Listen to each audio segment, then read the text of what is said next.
Thank you for joining us. We'll get started in a minute.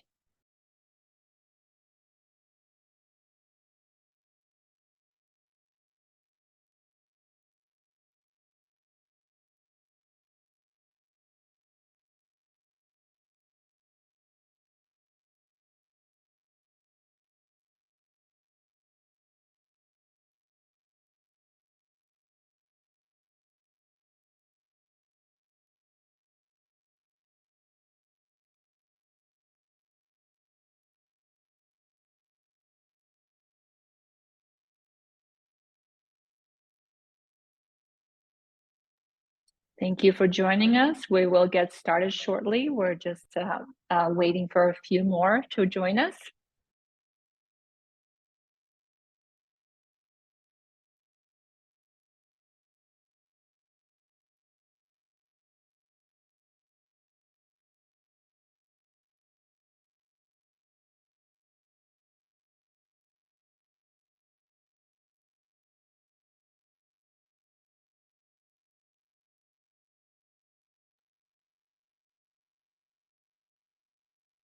Okay, welcome. Welcome everyone. If we go to the next slide, welcome to the Carbon Future webinar that is focused on CDR policy in the US and Europe, and specifically going from policy to action and providing the buyer's guide to CDR policy. I'm Leila Toplik. I am the host for the session today. It's my pleasure to host this conversation, and I'm the Chief Communications and Trust Officer at Carbon Future. And I'm joined by my colleagues, Sebastian Manhart, Senior Policy Advisor at Carbon Future, and Dominic Luden, Chief Growth Officer at Carbon Future. Next slide, please. So we wanted to just set the context for what the conversation will be focused on today. We will be talking about the policy developments specifically in the US and Europe, and what these developments mean specifically for businesses, for CDR buyers. Now, why talk about policy and why now? Policy, as many of you know, plays an important role in closing the gap between the current CDR rates, so where we are today, and the ambitious climate goals that we have, which is at 2050 being able to remove about 10 gigatons per year. Now, scaling CDR to be climate relevant, to reach these levels, can only happen with conducive government policy to allow for long-term planning by investors, by buyers, by suppliers, and others. And much is happening in the policy space today, which you will be hearing during this conversation, especially in the US and the EU. And understanding the evolving CDR policy landscape is crucial for businesses, as we hear from many of the CDR buyers that we work with. So again, the focus is policy. While some of you had other questions, we're looking forward to bringing them and focusing on them in future webinars. Now on to the next slide. A couple of housekeeping points that we wanted to share in terms of how to engage during and after the webinar. So you are welcome to post questions in the Zoom Q&A or the chat window. We're looking forward to the questions. We've already received a number of excellent questions through the registration form, so we'll start with those. And then the recording of today's webinar will be shared with you via email. Today's webinar is actually based on the report that was published earlier this month, the Buyer's Guide to Carbon Dioxide Removal Policy, that was authored by Sebastian Manhart. You can download it if you haven't had a chance to read through it. In fact, Sebastian will be providing some of the key insights from the report in the next 20 minutes during his presentation. And then do sign up for the Carbon Future Perspective to stay updated on the latest developments in the CDR market, and follow us on LinkedIn for daily updates. With that, if we move to the next slide, it is my pleasure to introduce Sebastian Manhart, who will take the next 15-20 minutes to share some of the key insights in terms of what's happening in the CDR market, and specifically spotlighting the policy developments in the US and Europe. And after that, we're going to have a conversation and really look forward to your questions. Sebastian, over to you. Wonderful. Thank you, Leila. So for those who don't know me, I'm the Senior Policy Advisor at Carbon Future. In the previous life, I was a tech entrepreneur and worked for Angela Merkel's Chancellery. I also wear a couple of other hats in trade associations. So I'm a founding director of the US Biochar Coalition and the founding chair of the board of the German DVNE, the EU's first national trade association. So I'm going to pull information from and insights from all those different roles. And in the next 20 minutes, I'm really going to try to give you kind of a rapid fire overview of US and EU CDR policy and related to especially what it means for corporate buyers. I'll go through the context rather quickly because I assume that most of you will already be familiar, but we are at an all-time high level of a CO2 concentration, and that is leading to human-made global warming. There is no way we can achieve net zero, which is now thankfully a stated goal in almost all countries around the world, without carbon dioxide removal. Which means, as was already mentioned, that we need to scale carbon dioxide removal, especially durable, industrial, technological, whatever you might call it, but this is what we're talking about today, carbon dioxide removal from the current 2 megatons to around 10 gigatons, which is an annual growth of around 40%. Just for reference, solar had an annual growth of 34% over 27 years. So we're trying to grow this industry more than solar did, which is an absolutely massive task. And Carbon Future focuses on the high quality, durable end of this CDR market. If you want to find out more, obviously go to our website, carbonfuture.earth. And we only trade credits that we also verified. So we really try to focus on the highest quality segment of this.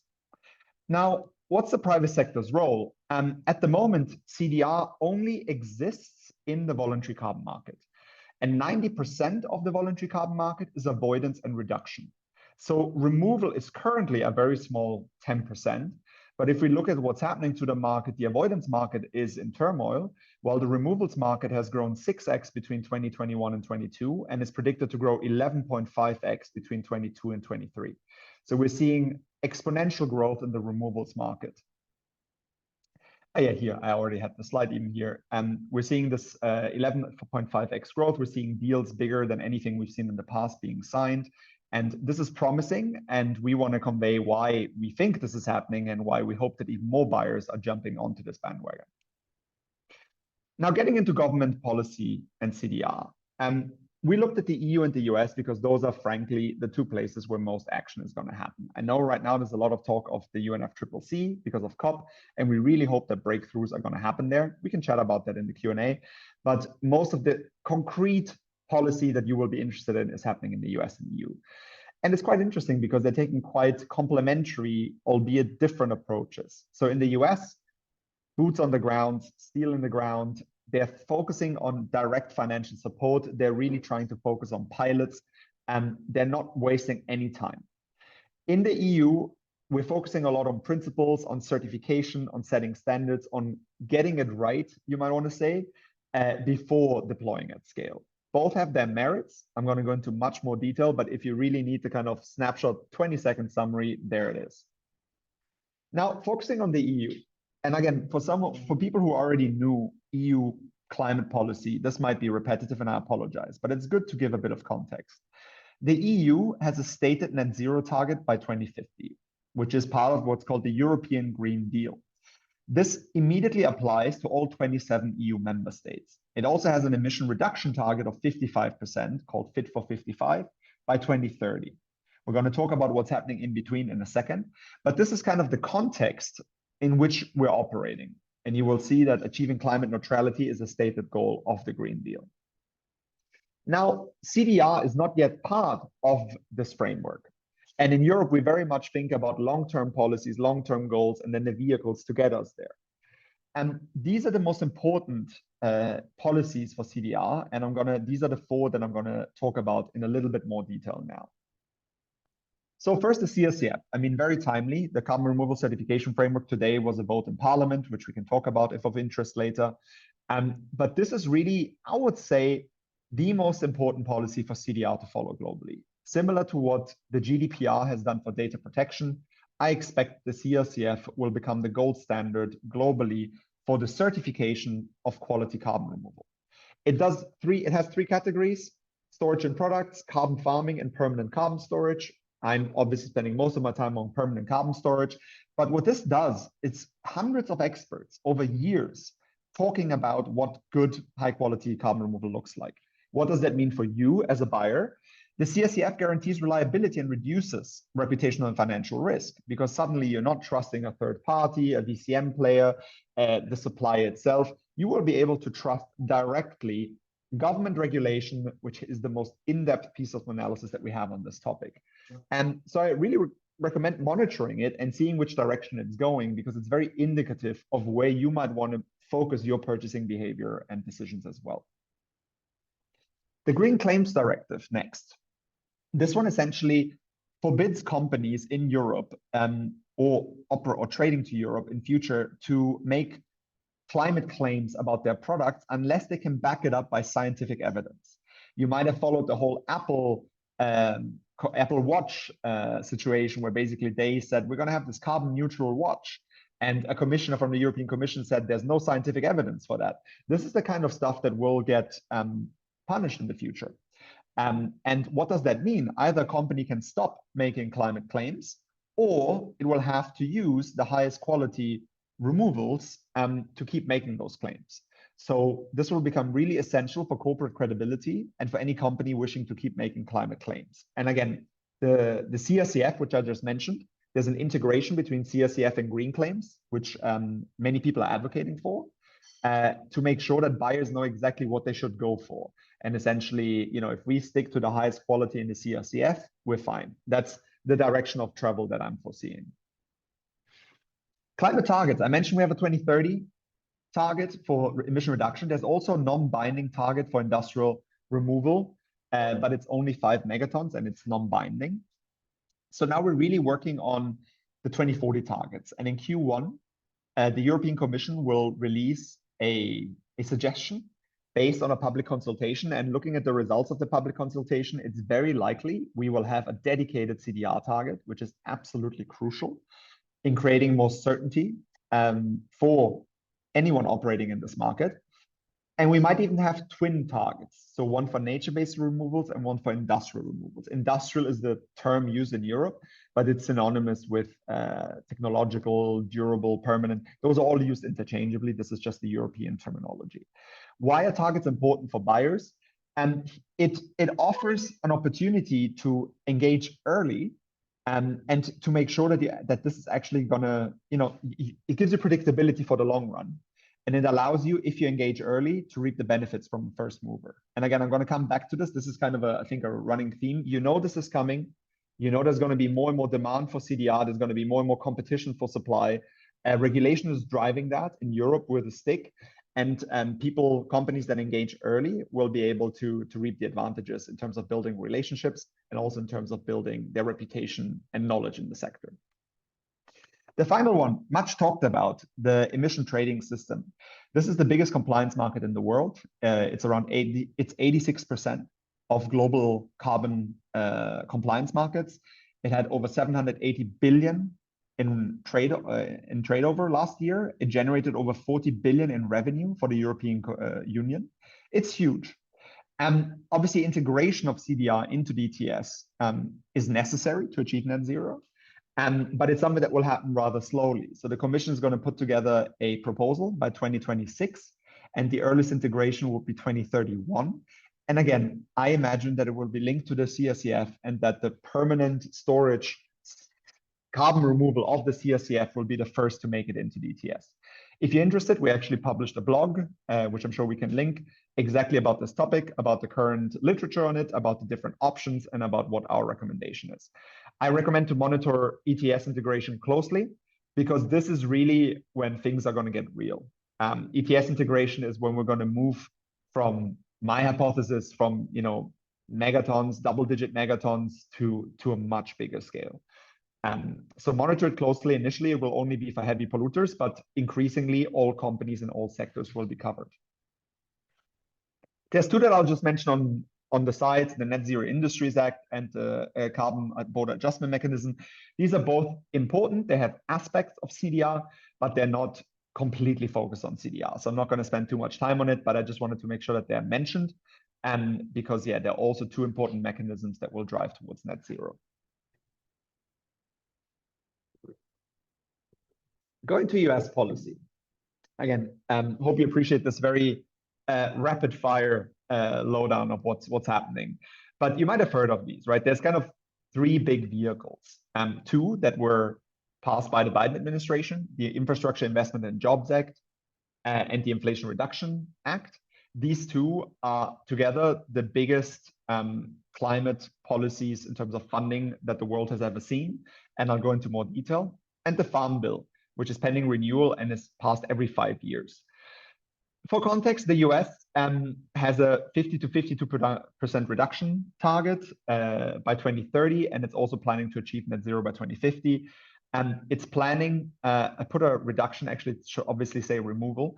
It would need a removal of around 1 to 1.8 billion metric tons annually by 2050. So this is, I mean, we spoke about the 10 gigatons. Yeah, I mean, a tenth to almost a fifth would have to come from the US alone by 2050. So getting this right is really a top priority for the government.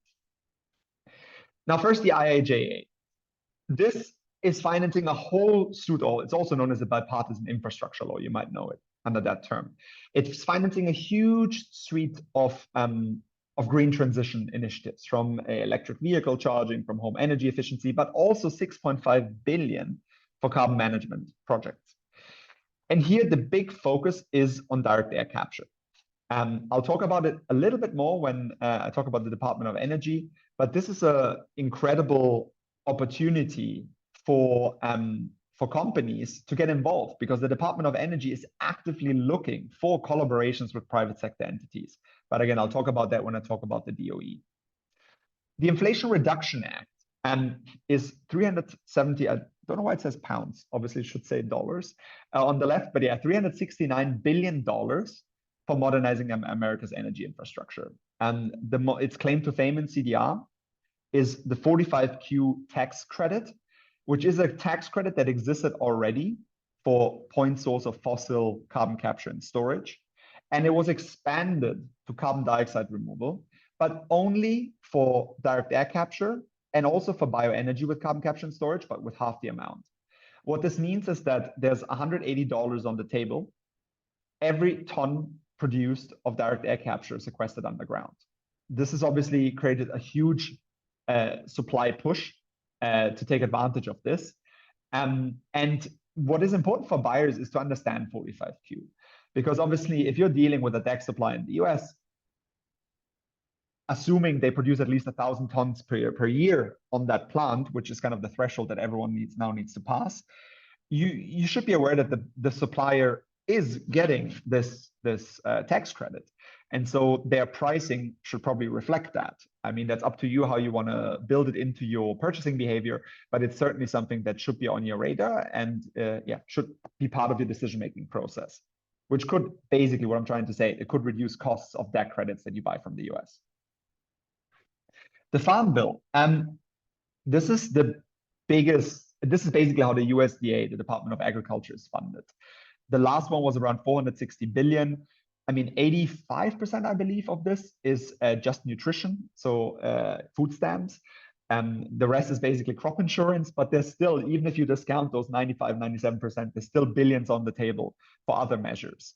And there's a lot that could be done for carbon removal, especially conservation practices, for example. Every time a farmer follows one of these practices, they can get federal money.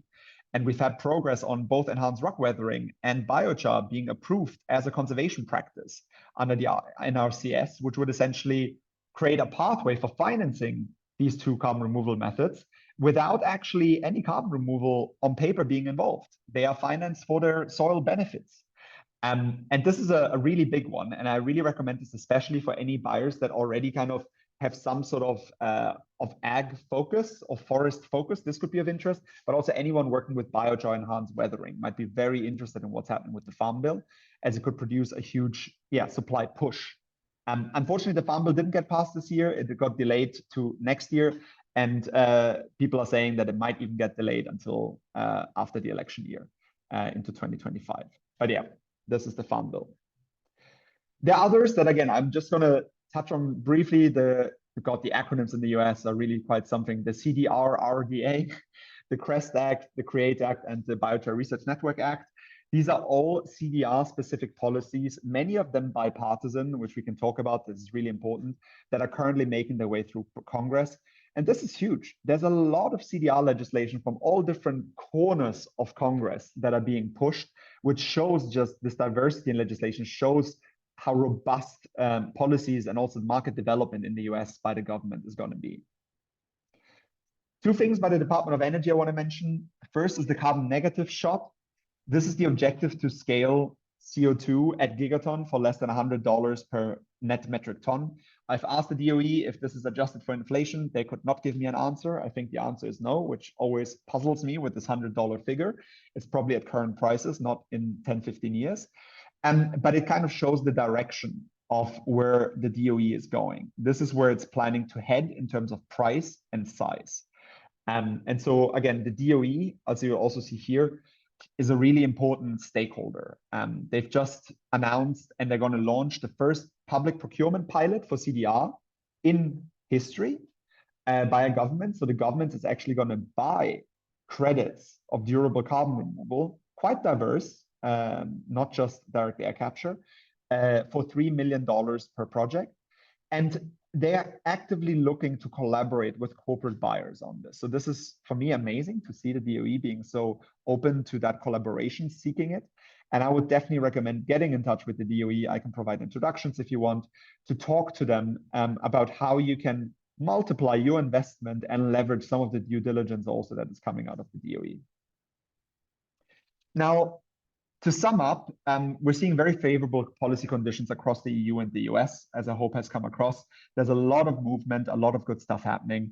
Mainly, this policy is reducing the risk for engagement because it's creating more certainty, higher trust, more public engagement, and it is driving down costs simply because of the money that is hopefully flowing to suppliers in the near future. I've already mentioned this, but early collaboration with governments and government schemes will be key. In the future, there will be a lot of competition for CDR. There will have to be. And those that move early and learn about both the policy landscape, but also who's working on these policies in government and taking advantage of that will really benefit. But yeah, it is with that I hand back over to Leila.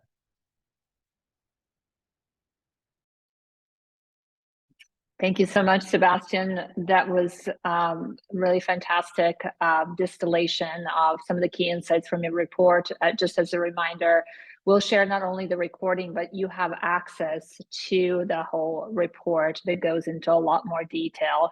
I want to start actually with a set of questions that were shared with us via the registration form. And thank you to those of you who submitted the questions, and also ask to those of you who are on the call with us today to share your questions in the chat window in the Q&A.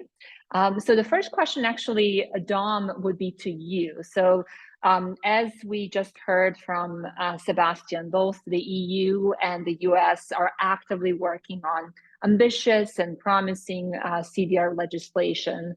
And you talk to CDR buyers on a daily basis.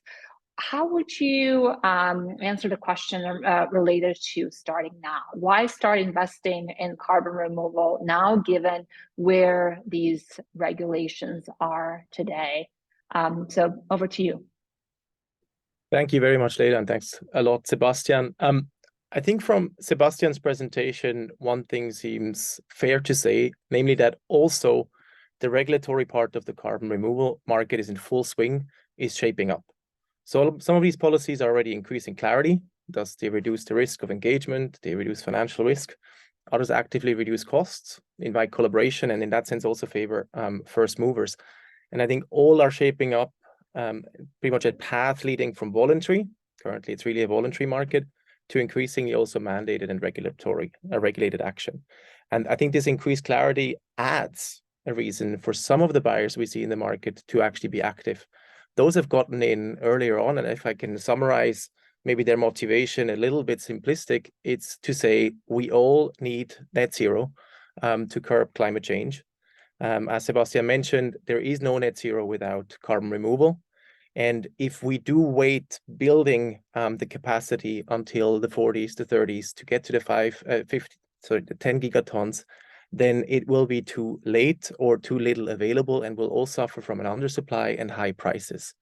So this motivation, I think, is behind quite a few early movers. And I think it's fair to say also that it comes in combination with, like, if you moved early, like, you do reap the benefits of knowledge by being engaged, by understanding the market, by securing some of the supply. But also, I think, to really position yourself rightly as a pioneer in the market that not only helps with the removal technology and really capacity building on that side, but also kind of with the expertise and they radiate with it. And I think it's wonderful also that we actually have some in the audience that fall into that bracket. I think with these regulation and the potential price effects, there is additional reasons to get into the market now, but I believe we get to that point in a little bit later, seeing this question has been raised as well. That's right. There's a question about the pricing. One of the things maybe just to mention for those of you who are interested in some of the other reading materials, there was a BCG study that was published recently that estimated demand of 40 million to 200 million tons of durable CDR by 2030. And this demand essentially will not be met by the forecasted supply of 15 to 32 million tons. So just your point around demand outstripping supply if we continue with the current path. I want to actually come back to, since you mentioned the voluntary carbon market, and Sebastian, a question for you related to how will the compliance and voluntary carbon markets interact in the future? Is there a possibility for integration? Yeah, I mean, when we talk about compliance markets, I think we should be very clear that what we're talking about is the EU and potentially California.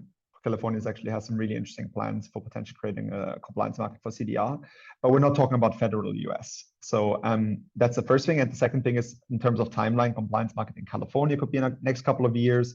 In the UK, could be 2028, 29. In Europe, it will be 2031 first, at the earliest. And at that point, we'll see a lot of merging of the two. We will increasingly see companies that are subjected to compliance markets operating primarily in the compliance market. However, I would really stress the interaction that is and the cross-pollination that is already happening. If you look at the CFCF, for example, it has a lot of signaling power for the voluntary carbon market. At least that's my take. What is happening there is followed closely by everyone, including buyers. And if certain technologies, for example, or approaches or standards are highlighted in that process, or even the opposite, certain things are kind of discredited, that can have a big impact on the voluntary carbon market, because buyers obviously think ahead when they buy. And so it's something that we should be aware of, that even the voluntary carbon market is heavily influenced already. And the same is true, the kind of all these compliance mechanisms are trying to pull information from the voluntary carbon market, because these institutions, these governments don't have the capacity to develop standards. So what they do is they look at the voluntary carbon market and they try to potentially copy as much as they can. So this kind of interaction goes both ways, and it's very present already today. Great, thanks so much, Sebastian. Maybe just to pick up on, since you mentioned CRCF, and there was some recent development, in fact, today. If you could speak to what does actually today's CRCF vote mean for CDR buyers and suppliers? And also, there was a question that was submitted through registration. What role does CRCF have in setting the standards? So a quick detour to how European policy is made. There's three institutions. There's the Commission, the Council, and the Parliament. And they all, the Commission puts out the first proposal, and then all these three essentially continue working on this file, form a position, and then get into what's called the trilogue to hash out a common position. And once a common position is reached, that's when it's done. And what happened today was the finalization of the negotiating position for the trilogue of the European Parliament. The Council has finalized its position last Friday. The Commission already had its position, and the Commission is more focused on the technical details of the CRCF right now. And so this is kind of to contextualize what was passed today. And quick assessment, there's a lot of good stuff in there in the sense that, for example, there were a lot of concerns around emission reductions being built into an emissions removals framework, which would completely dilute what it's for. And the Parliament has set down a really strong stance on that not happening. At the same time, the biggest concern I have is that the Parliament often sees its role as a very strict, as the most strict of the three. And in this case, they interpreted that as basically taking the lowest risk option, which is only focusing on DACs and BECs with geological storage, and essentially exclude any other technology a priori, which is definitely not what we need. We need all shots on goal. We don't even know what technologies will be most successful in 5 to 10 years. And I frankly don't think that this position, I don't just think, I have good reasons to believe based on my discussions with the other institutions that this will not carry through the trilogue. To your second question, in terms of standards, I mean, a lot of the VCM standards are kind of scared. They're like, what's going to happen? Is the European Commission going to set standards in future, make us superfluous? I don't think that's going to happen because, again, they don't have the capacity for that. There was a whole session on standards end of October. It was very interesting. There's a recording, which I'm sure we can also share, where they essentially talked 2 hours for each technology and what the standard landscape is.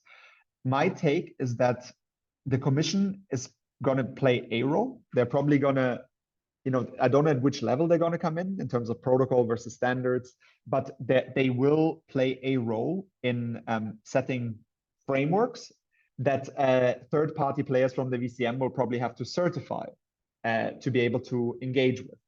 But there's a strong, I think, tendency to still collaborate with VCM players. So I don't expect that the European Commission will suddenly take on all the work of the current VCM standards.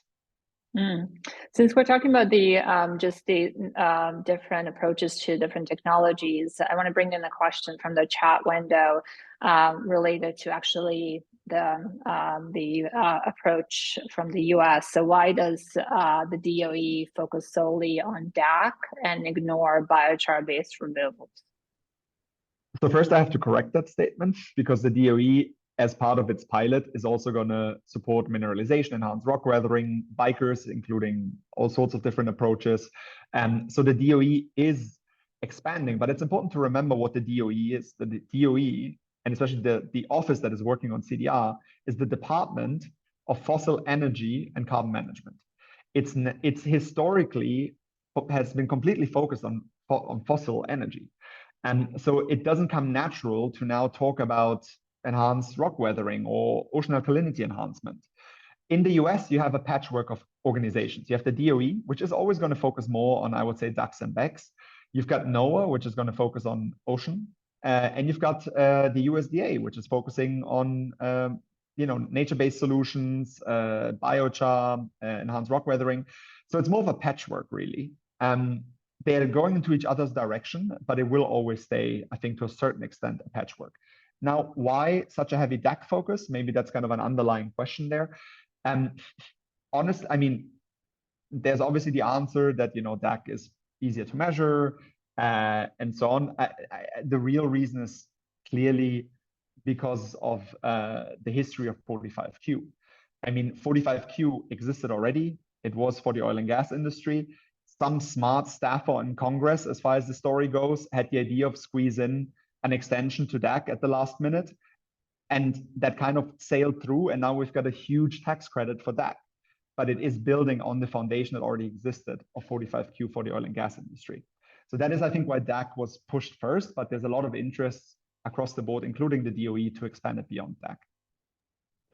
Great, thank you, Sebastian, and thanks to those of you who are asking questions in the chat window. I want to come back to something that Dom, you alluded to in the earlier comment, which is the question around price.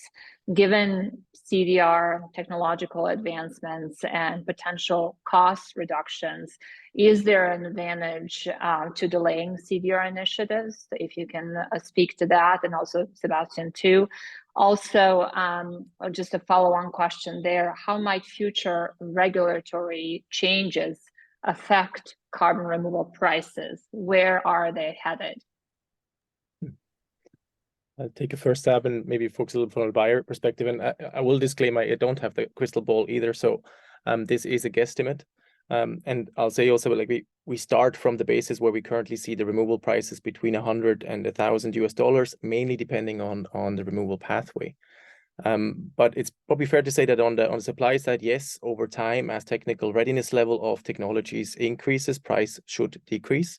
The second, like where government gets involved with subsidy support, it will probably also have an effect to reduce the cost of supply. The demand side, I think, is probably interesting to see like whether it's a linear growth or whether it's rather kind of coming in waves. And the estimate would be that like as clarity on these regulations are, advancing, and we know like when they kick in, probably mid-20s, late 20s, it's likely that they will be joined actually at that moment by buyers that have set net zero targets by 2030, 2035, looking probably at once or like a bit in a wave for supply. And at that point, supply might not meet that demand. I think that's a bit something that we've also seen in the BCC study that you have alluded to. I think the time is for removal is now is the title. So the idea, or it seems also that the market expects that there might be a price increase for that. And that's also where we see that quite a lot of buyers that might have not started or started only recently say, okay, do I want to be a price taker at this moment?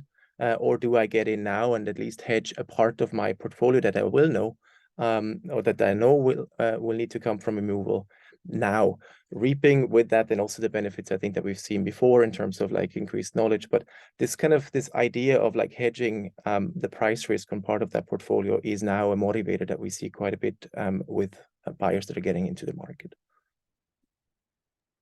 Thanks, Val. Maybe just with Sebastian, before I turn over to you, just to mention one of the other points from that study. The study shared that by 2030, companies are ready to pay up to 3.5 times the standard price for top quality removal credits. So something to keep in mind. Sebastian, any comments from you on the pricing and the impact of regulations in that? I mean, we're seeing that governments are kind of really pushing for that $100 mark, but I'm not sure that they are fully taking into account the demand side drivers that Dom mentioned. And I was at a panel in the US here like last week, and there was a very valid question to the DOE, which was, do you mean cost or price? And they quite stumbled on the answer. So it's not very clear, right, what they actually mean. I think it's just kind of somebody took that number out of the sky and was like, that sounds good, let's say $100. But I doubt that we will have high quality durable carbon removal at scale freely available at that price point. So yeah, it's to be TBD, but I think the demand side is underestimated in the price calculations. Thank you. I want to stay with you. So there are a couple of questions. The first one is related to sort of US versus Europe, which will be a stronger market for CDR in the future, Europe or the US? And also a follow-on question, how do we prepare and optimize for the European commitments? With the European commitments, yeah. They're very different. So I would say in Europe, you kind of know what's going to happen to a certain extent. There's much more predictability. The way that European climate policy works is much more predictable. What happens at the national level is a bit of a different story, but at least you've got kind of the policy floor, which is fairly predictable. So things are moving a bit slower, although they are definitely moving, and there's great reasons already to engage, but you can predict. So Europe is going to grow, I think, steadily to a big CDR stronghold. In the US, I already mentioned one, it's much more, there's different pockets. It's not as centralized as an approach. There's different departments pushing different things. And it's also a bit dependent on the election, because there are certain things that are insulated from the election. I would say especially anything that's bipartisan. So for example, anything that's, biochar, enhanced rock weathering, that's fully focused on agriculture and farmers has really good chance of being quite insulated. But at the same time, other things like a public procurement pilot the scale up of that is probably quite dependent on a Democratic president and Democratic Congress, because Republicans don't really like public procurement. So I think in the US, you might see much more money on the table and scale quickly. So getting involved there, especially with some things like DOE's work, is potentially a bit higher risk, but also higher reward, because you could get much more, much quicker. In terms of how to engage with the European commitments, it's obviously, I mean, I would really recommend at this point, follow the CRCF, see what's happening with that, because that will be what is going to be built into the green claims, what is going to be built into the ETS. So if you are on top of that and know what's happening there, and you align your purchasing decisions with the CRCF, you're probably going to be in line with what's happening in Europe. Thank you. And actually, just to stay on the US specifically, there's a question related to something that you alluded to, which is the current political realities in the US, and what do they actually mean for a CDR policy? And the question is, should we wait until the election before making any decision? No, you shouldn't. But basically, in the US, I mean, what do you need? I mean, it's no surprise, right? Like the US, it has a split Congress right now. There is a huge political divide. As far as I understand, I'm not American, but from my American friends, it's probably one of the biggest political divides that we've ever seen. And that affects everything. Having said that, CDR is still, thankfully, a bipartisan issue. And that is very promising for future presidents that might not be Biden. I would also say that if I were you, I would look out to align with things that are from the outset bipartisan. So a lot of the DAC work, a lot of the USDA work, and that is probably going to continue in its current form. But it is something that unfortunately in the US, every 4, yet every 2 years, there are changes. So it's very helpful to make sure that when you do engage with specific incentives that are also happening there, that they either are already earmarked for a longer period of time, or even better, they have bipartisan support, which most of the policies I spoke about today, the CDR policies, do. Great. So also just a note to those of you who've asked some of these questions, feel free to follow up in the chat window if you have any comments or need additional clarifications. Just to stay again on the US, because you mentioned 45Q earlier. So there's a question really focused on the potential to expand the 45Q tax credit to include more carbon removal methods. If you can comment on that. Yeah, it's a timely question. I'm actually going to share something on this very topic on Friday. So look out for an analysis on that. But it's a fair point, right? Because billions are going into DAC, and they could go into all the other carbon removal methods too. I also feel that pretty much any technology that looks at 45Q seems to believe that they qualify for 45Q. They don't. I've really scrutinized 45Q. If you don't do DACs or BACs with geological storage, you don't qualify. That's my simple analysis. And there are people working, and there's an interesting report by Third Way, which looked at 45Q beyond DAC. And that is essentially a work in the progress, which is impossible in the current political environment. That is really only possible with a climate-friendly presidency with full power over the Congress. And in that case, people are already working on preparing what that could look like, a tech-agnostic 45Q. And I would imagine that in 2 years' time, people would start introducing it and pushing it if the time is right. But again, right now, unfortunately, not in the works.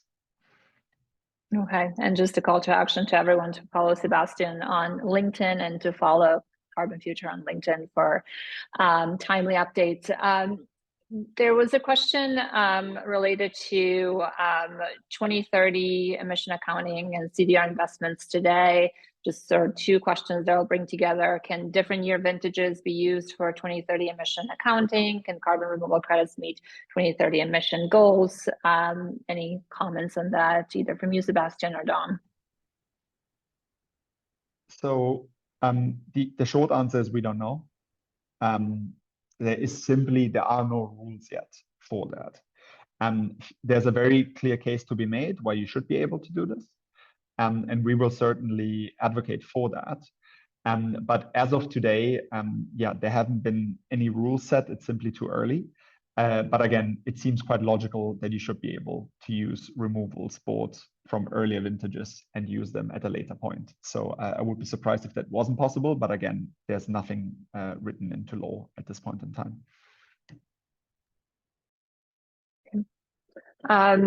There was a question in the chat window. Obviously, here we're focusing specifically on the policy developments in the US and Europe. Mike is asking anything happening in Asia and Latin America, if you want to comment on that, Sebastian. Not, I mean, depends. Obviously, Asia is huge. There is some movement in India, especially on some of the nature-based solutions, but also enhanced rock weathering. There's a CDR India association that was launched recently. I met some folks from Japan a couple of weeks ago. There's interesting work on GHG, greenhouse gas emissions and removals in Japan in terms of their industrial strategy, but it's still early days. China is supposed to be doing a lot of work behind the scenes on DAC, but nobody really knows what. So that's a bit of a black box. Latin America is mainly interesting for suppliers. There's a lot of potential for doing removals in Latin America. And I know that Carbon Future works with a bunch of suppliers in the region. But again, we haven't seen any leadership from a country. The only country in the global south that has actively advocated for CDR is Kenya. I mean, if you watch the CRCF vote was actually preceded by a speech from the Kenyan president on carbon removals, which was really interesting. And the whole vote was delayed because he couldn't stop talking about carbon removals. But Kenya has kind of top-level political leadership that is pushing the development of a DAC industry. So that is, I think, the only country really worth highlighting in this context. Okay. Also, just taking a moment, final call for any additional questions you might have. I know we've covered a lot of ground, and I'm sure many of you will be going back to the report and reviewing the details, both in the US and the EU policy. So I'll move into the final set of questions. Also, Dom, put you on the spot to somebody who speaks to buyers on a regular basis to also let us know if we've missed any questions in this conversation in the context of policy and the buyer's guide to CDR policy. Sebastian, there is a question about SBTI and specifically what are the key policy developments in carbon removal for achieving science-based target initiative goals, if you don't mind just quickly commenting on that.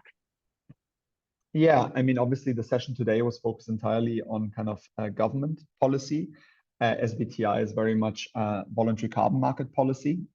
So it wasn't covered by anything we said here today.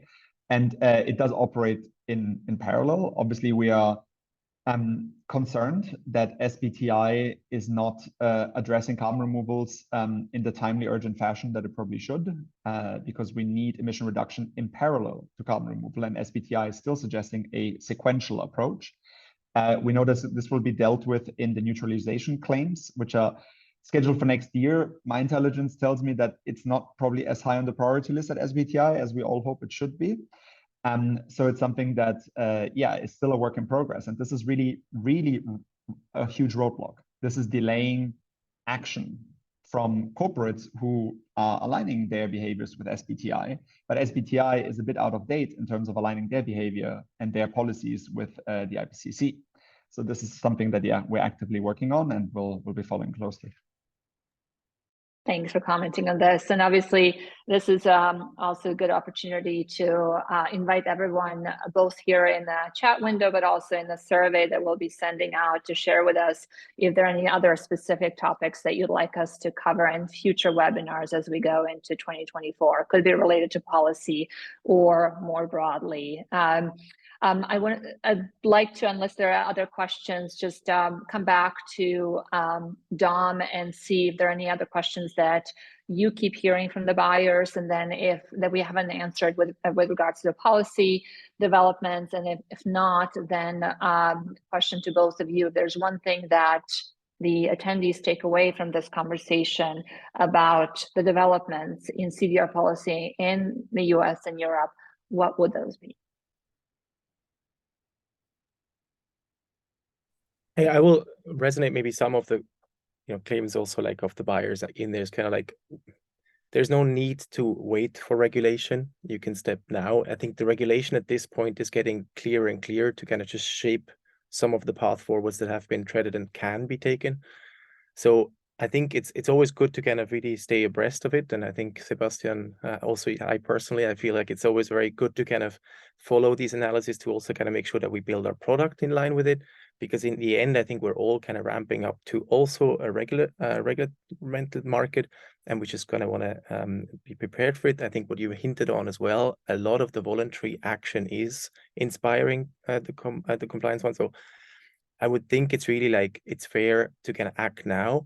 I think also just really keep the overall picture in mind that what we don't build now, the compound effect will probably come and, apologize my language, but bite our ass in terms of like the supply that we will need going forward. This will be a price driver. So I think it's in our enlightened self-interest to really act now. And that always with the benefits that I think rightly are there, like kind of you do gain more knowledge, and you do have the possibility to position yourself as a pioneer in a market that is going to stay. And I think that you can do only as long as the others are not in the market because they have to.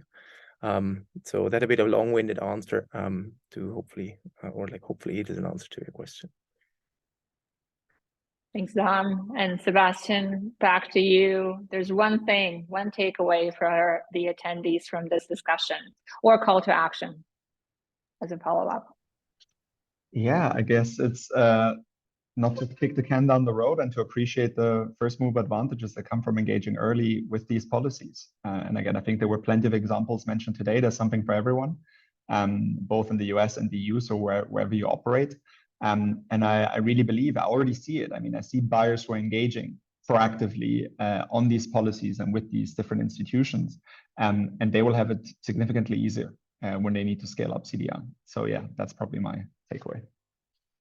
Fantastic, thank you. I'd like to thank Sebastian for, first of all, producing this report and then providing some of the key insights in the conversation today, to Dom for ensuring that we look at the policy through the lens of and the needs of buyers, and also to those of you who submitted excellent questions and engaged in this discussion.